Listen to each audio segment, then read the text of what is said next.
Chaos is a ladder, and the climb almost breaks Jon Snow and Ygritte. It's Game of Thrones Season 3, Episode 6. If you think this has a happy ending, you haven't been paying attention. Hey everybody, like the episode title implies, this episode is all about the spiral towards chaos. Just think of the way that Samwell describes the wall. It's tall, it's full of ice, and sometimes you can see it crying. But really, it's just a red herring for the episode. It does play a big portion in Jon Snow and Ygritte's journey, but in reality, the journey is all about the characters. Chaos is a ladder. Littlefinger's speech actually spells it all out. Chaos is not a pit, chaos is a ladder. And the climb is this journey that these characters are on in season 3.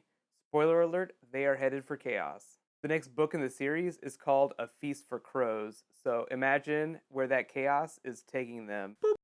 So if the episode is all about showing what chaos is taking these characters, then Jojen having seizures during his dreams really shows you what Bran is headed for this season on his journey to learn more about the Three-Eyed Crow. I can't imagine that Mira and Osha's fight put out any good vibes for Jojen either. Did anybody feel like those two characters have just had a bunch of slap fights in the last couple of episodes that we haven't gotten to see?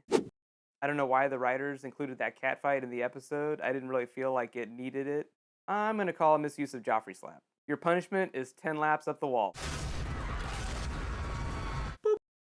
So obviously the big payoff in this episode is Jon Snow and Ygritte's travel up the wall. I feel like they did a good job of not giving away the ending, especially for people who hadn't read the books. And to add to that, my favorite moment in the scene, aside from Littlefinger's speech about chaos, was Jon and Ygritte in base camp. Is that speech that Ygritte has where she basically explains to Jon Snow, I understand what you're doing. It's just you and me. That's all I care about. Nobody gives a shit about us but you and me. And if you betray me, I'll cut your fucking balls off. Don't ever betray me.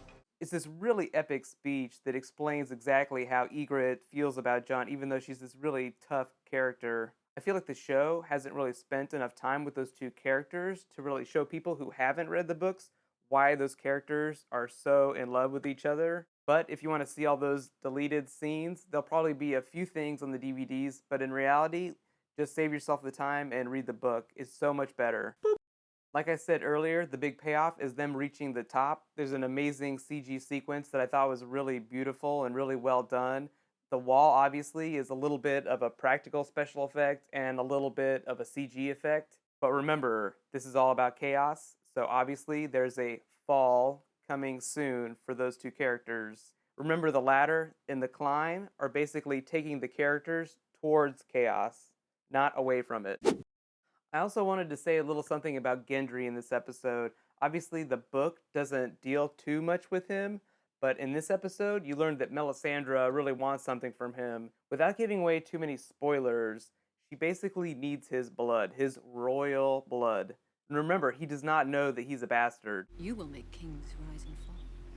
Without spoiling things too much, she needs that royal blood to summon something really terrible and really epic. Without cheating or looking at the wiki, write in the comments what you think she's going to do with his blood. And how about that last look from Arya and Melisandre? That was just amazing. You can just see that something terrible is going to happen to Arya in the future. But it's really that last shot of Roz and Joffrey that lets you know exactly what's going to happen to the rest of these characters this season. I rate this episode a B. I really love the story in this episode and the way it kind of weaves this chaos narrative through each of the characters' storylines. There were the epic speeches from Ygritte and Littlefinger. I felt like those crystallized the themes in the episode so much better than anything else. And how about that amazing climb up the wall? That was just epic. I'm not really digging the torture porn that Theon has going on, but I understand how the producers need to show us where this character is headed. The character goes on this really epic journey in what would be this season, and the producers are just subjecting us to the pain of watching that transformation. I see a darkness in you. I really liked Arya in this episode. We know she's headed towards something really dangerous and really terrible. And without spoiling anything, let's just say that her character is going to acquire great knowledge at great cost. And let's talk about Joffrey just one more time. I feel like the character works so much better when he does not speak in episodes. It's when other characters talk about the horrible things that he's done or will do that he becomes so much more terrifying. Next week's episode, there's some really big moments from Danny, like you see in the teaser, and from Jamie. Remember how close that Jamie and Brienne have gotten over the last couple of episodes? That'll play a big role in Jamie's character in this next episode. I'll be posting that video next Monday. Be sure to subscribe to get it. I'll also be posting my Iron Man 3 and Star Trek Into Darkness reviews tomorrow. Be sure to watch those. And next Friday will be my next Summer of Awesome video.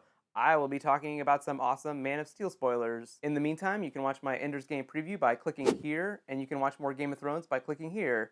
Thanks for watching. I'll see you tomorrow for Iron Man Star Trek. Bye.